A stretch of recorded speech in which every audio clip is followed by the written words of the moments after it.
Commissioner just made shocking announcement about basketball season weeks before it's supposed to start. Although he's praised the ungrateful elitist rich NBA ball tossers for their unpatriotic stance on social issues and their community work, pandering NBA Commissioner Adam Silver said he expects players to stand for the national anthem when preseason and regular season games begin. Silver, during a press conference, clearly stated that it's always been an opportunity in arenas for both teams to come together and have a moment of reflection for the non-American players. It's not a moment of patriotism for the United States, says who, but it's about respect. It's about respect for the country they play in. It's about respect for the principles that underlie this country.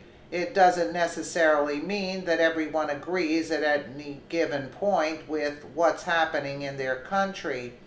These non-American ball tossers should stand even higher than the rest because in their native soil they would probably be picking up trash in the streets for a living while playing a few pickup games on Sunday if they were lucky. Sports Media Watch reports the NBA is full of thugs, and here's the rap sheet to prove it. The Gilbert Arenas situation has made it clear as day. The NBA has a problem.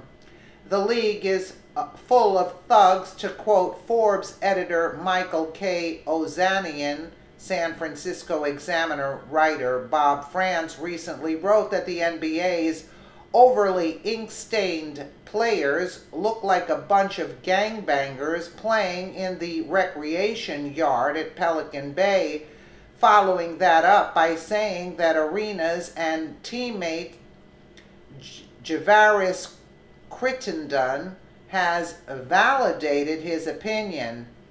France, a league filled with guys that look like thugs, is bound to be filled with guys that act like thugs.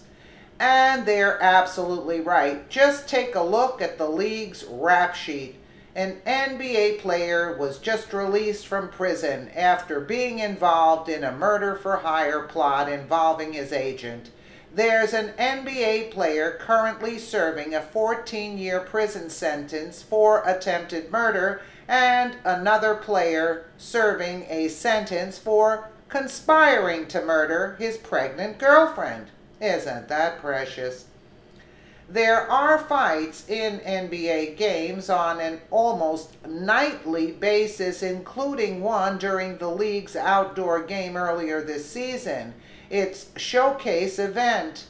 Several years ago, an NBA player grabbed an elderly assistant coach by the head and shoved him to the ground during a melee in the conference finals.